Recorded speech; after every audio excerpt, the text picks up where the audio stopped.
I'm Christopher Clark, Town Administrator for the Town of Harwich. I thought I would dedicate some time today to a topic that is coming up, and that is the Cape Cod Regional Technical High School has a ballot initiative that they are seeking to obtain. I just wanted to, for informational purposes, walk through a little bit of what is involved in this vote and the significance of the different elements of it.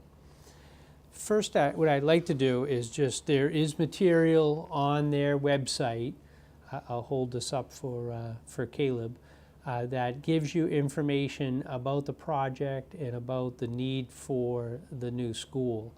So I'm not going to get into significant details other than to let people know that there is a flyer available.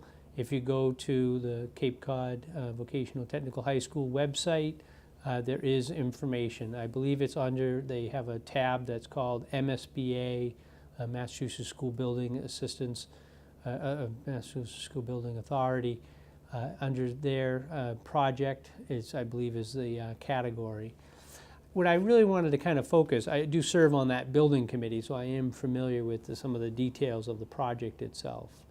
I guess the only element to that I would like to say is that some folks have said that they maintain the school very well, and why does it need to be updated? There are elements of that building in which the brickwork is separated from the main walls throughout the entire structure. And really the building was designed in the 1970s for 1970s classrooms, kind of an open floor plan. And a lot of what they have now, it looks nice, but it doesn't meet the educational needs. So the building itself, they decided that the renovations were going to be about $120 million, and to build a brand new school was going to be $128 million. So the price was very comparable, so they decided to opt to construct the new school on the existing site in the back by the water tank. What I wanted to try to make sure I focused on today was just the ballot question, because it is a little bit different than some of the other ballot questions that we've had. So I just want to go over some of the mechanics. The election is going to be October 24th, 2017, and the election will run from noon to 8 p.m. The way the school was set up originally under their initial charter, if you would, was that anytime they ask for a capital appropriation, and they have not asked for many, but anytime they ask for capital appropriations, there's a specific process that needs to be used. In this case, it's called a district-wide vote, and that the Cape Cod Vocational Technical School has to pay for that district-wide vote. So each of the 12 towns that comprise the district will have a ballot that day. And what that ballot does is it basically authorizes the tech school to be able to go out and borrow money to construct the new facility. So they would authorize the $128 million for the new facility. So it's an authorization. Because it's a district-wide vote, it has a significance, and this is statutory. When it was formed, they accepted a certain statute in state law.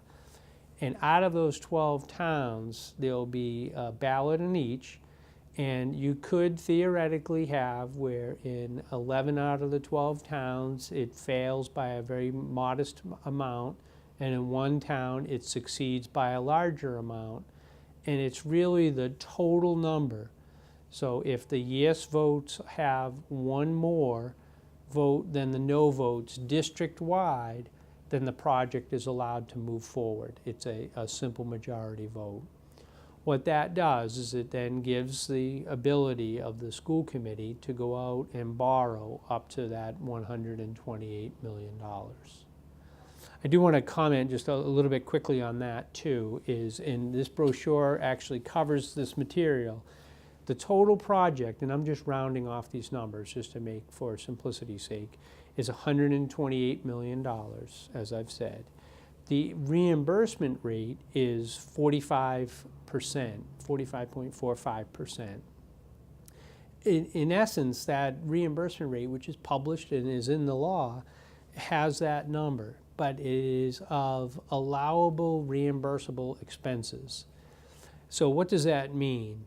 For instance, the Massachusetts School Building Authority authorizes about $325 per square foot for construction.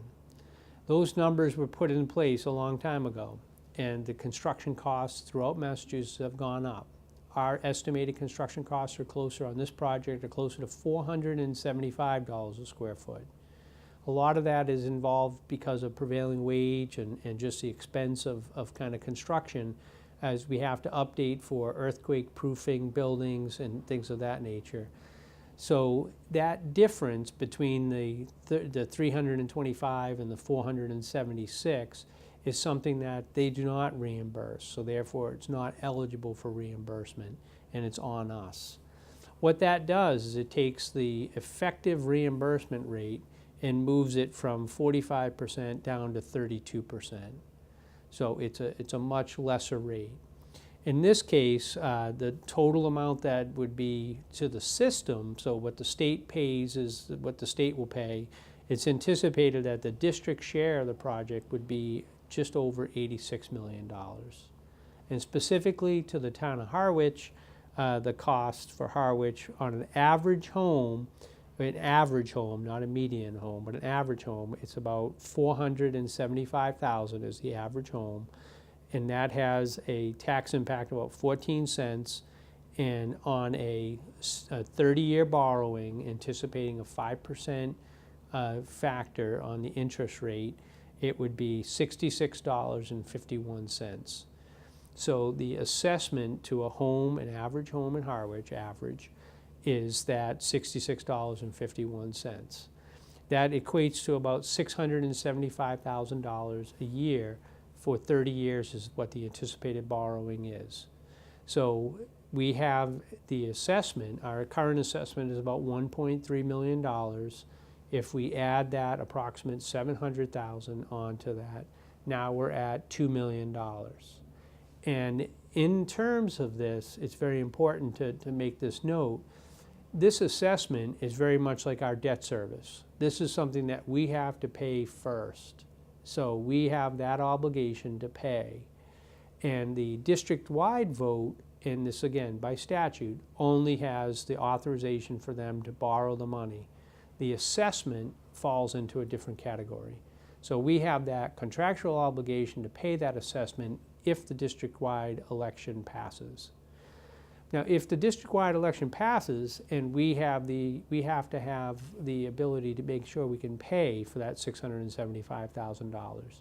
We honestly, it would be very difficult, if not impossible, to just absorb that into our budget without significant impact or some impact in terms of potential layoffs to staff. So I had requested, and the Board of Selectmen have agreed, and the Board of Selectmen have voted to add on October 24th, there'll be 2 ballots. So you have the one ballot that I've already described for Cape Cod Technical High School for authorization to construct. The second ballot would be specifically for the town of Harwich, and that is to allow for the town of Harwich through a debt exclusion. Again, the debt exclusion, just to remind folks, goes with the debt. So it adds on to the taxes for the duration of the debt, then falls off at the end of the debt. So it's a temporary tax, if you would. In terms of that, we have that authorization. So our additional assessment, that's $675,000 currently estimated, we would be able to pay for that through the debt exclusion. So on October 24th, and if people want to vote early and vote absentee, you will receive 2 ballots, one ballot for the tech school to authorize the construction, and a second ballot would be how the town of Harwich is going to pay its increased assessment. So there'll be two ballots. We would ask that you vote on both ballots. So that way we can have a determination for whether the project goes in Harwich and how we are going to fund that project if it is voted. So in terms of the town clerk, we will have 2 sets of election workers in order to do that officially, because the regional school has to have their own election. It has to be separate. The town election will have to be a separate set of workers. We have asked for the selectmen, and the selectmen authorized this, to have the times be exactly the same. So I believe that the ballot will, the election day will be, as I indicated, October 24th from noon time to 8. You go in and you'll have an opportunity to vote for the district-wide, and then secondarily, you'll have a second ballot to vote for how the town of Harwich will fund that increased assessment. So I recognize that it's a little bit confusing in terms of the cost. I want to make sure that people understand too that the cost of the election for the ballots for the tech school will be paid by the tech school. The added increased cost, the additional ballots, the additional workers, will have to be absorbed by the town of Harwich. So we will pick up that cost. One of the reasons why I wanted to make sure, or my recommendation was, that if you vote to do a project, you should be asked at the same time how you're going to fund it, instead of waiting a year or two later to get an additional assessment. So I think it makes a lot of sense, and I appreciate the selectmen in terms of their vote, that on October 24th that you'll be asked those 2 questions. I know he's given me my time signal. I know this was a little bit long. I appreciate your time and attention. It's a little bit of a complex issue, so I wanted to spend a few extra minutes just to try to educate folks to what we're trying to do. So once again, Christopher Clark, thank you for your time and attention.